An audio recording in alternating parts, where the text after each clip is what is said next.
Hello, welcome to One Last Blade. Today I'm going to be showing how I made my Redemptor Dreadnought, which is my most oft-requested thing. People always want to know exactly how I did this. It's exceedingly simple.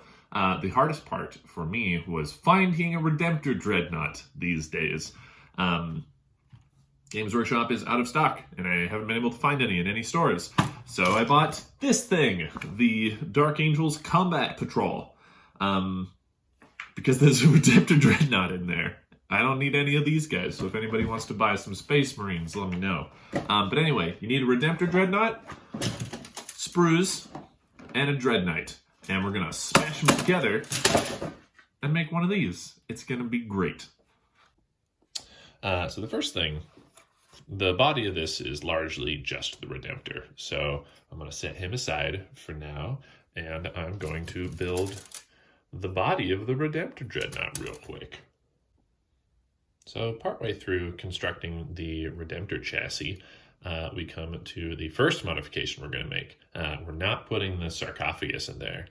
Instead, we are going to be putting the Dreadnought harness in there. I will cut that out and do that now.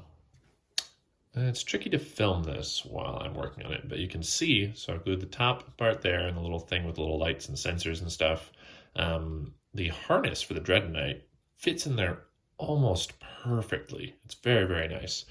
I don't know if you can see that very well. Yeah, perfect. So what I'm going to do is I'm going to glue the top two things on there, just under that. And I'm then going, but first I'm going to, first I'm going to glue the Terminator body to this, because there's no way I'm getting that in there after I glue that in there. Once I'm done with that, I'm going to push this up and lock it into position. It'll be just behind that. Your little Terminator's not going to have any feet in there, so I just glue it shut just to make my life a little easier. All right, I'm going to do that. The connection points here are very small. Just his little gorget and the little book holder in the middle there. That's all that's holding it, so I'm using plastic glue, so it's going to be pretty temperamental. So I'm going to let that dry for a minute before I risk putting it in here. And I'm going to continue doing the sides of this thing. Oh, and my wife brought me some wine, so I'm going to watch a battle report and drink some wine.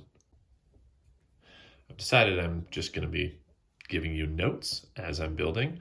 A couple of things here. We're not going to put the storm bolters or anything on here. We're going to leave these blank. The instruction book asks if you want to put storm bolters or like grenade launcher deals on there, but you don't. Those are going to be where his crunch and his like shields and stuff go, and I'll show you that in a minute. But also up here, obviously there's going to be no rocket launcher. I'm not sure what I want to do there yet. I'm thinking maybe like a flag or a banner or something. So I'm going to leave that empty for now. I'll utilize that space later if I need it. So I think doing it upside down worked. Beautiful. Okay, so this is the position we want it in, and we test fit it with this thing rolling up. Lovely, look at that. So it's going to be great. So we're going to have that be that way. This, again, is only held by the end of the harness there. So we're just going to have to make sure there's enough plastic glue in there to form that nice bond. Why is no glue? There we go. I want to make sure we form that nice bond. Then we're just going to hold it. And then just in that position for, I guess, as long as we need it to be. And in the meantime, we will drink and watch videos. All right, I gave it some time to dry. And look at that. Little things in there perfectly. There's, it fits very snugly. And you have this guy, which I've cut out. And that just sticks right into there. Pop. Look at that. So, yeah, once you get that on, this, you don't, as if you've ever built a Redemptor, you don't glue this down, but that's going to be able to move up and down. It's going to be fun. But yeah, I've started putting together the legs bits as well. This part gets a little tricky. You'll notice On this dude, I don't have a lot of the accoutrements, all the little like rings and things that go around there. I don't even have the back part on him, the part that goes on here. This part, we're gonna want to fit the Dreadnought legs onto this before we put on these pieces. That way, if they don't fit, they don't fit. You just leave them off. So I assembled the Dreadnought legs. I cut off the sides of the Redemptor crotch. I don't want to say crotch. The Redemptor crotch. I cut off the sides of it.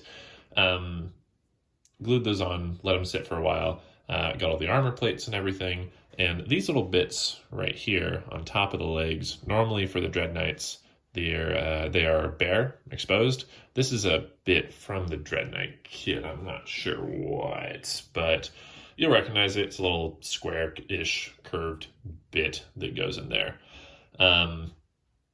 Yeah, I'm gonna let this dry for a while before I plan even like putting that on there, because it'd be very, very sad for that to split.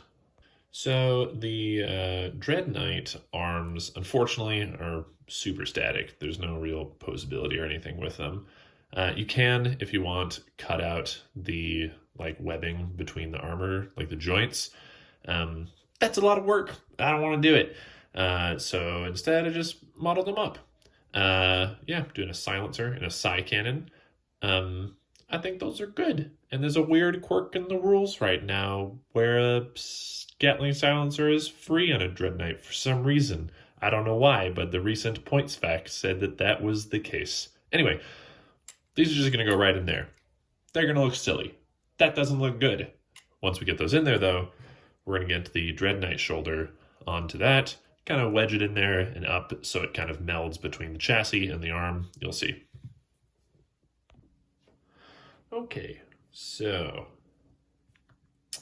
I got the arms on.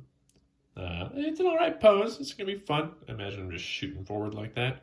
The arms were finicky. I got the first shoulder pad on. The Dreadnought guns, however, make it very difficult to get that in there. So I snipped these two down so that I could minimize it and get it in there. I'm going to have to do a lot of cutting and squeezing with this. My favorite part of construction is always just waiting for glue to dry, so I guess I'm going to go do something else. I can't screw around with the legs either because they're also drying, and I'd hate to do something there. Oh, I put the legs together. I didn't mention that. Glued them to the base. Got some fun little accoutrements to make it look all fancy. Yeah. I started collecting all of my purity seals because this guy is going to be covered in purity seals. All right, these little bits from the Dreadnought kit, we're just going to glue them right on there. Just like that. These are going to, this one's mostly just decoration, but that one's going to give a nice anchor point for the encrunch, which we will do after this. Well, maybe we'll let that dry for a minute. We'll do something different. In fact, I'm going to attach this to there. Set up a very intricate balancing system.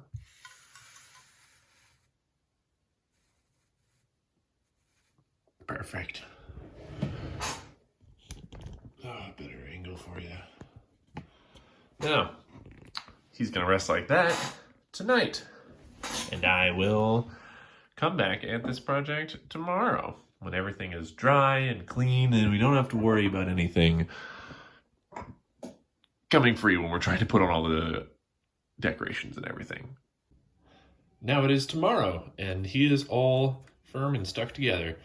His pose is all right. It's fine.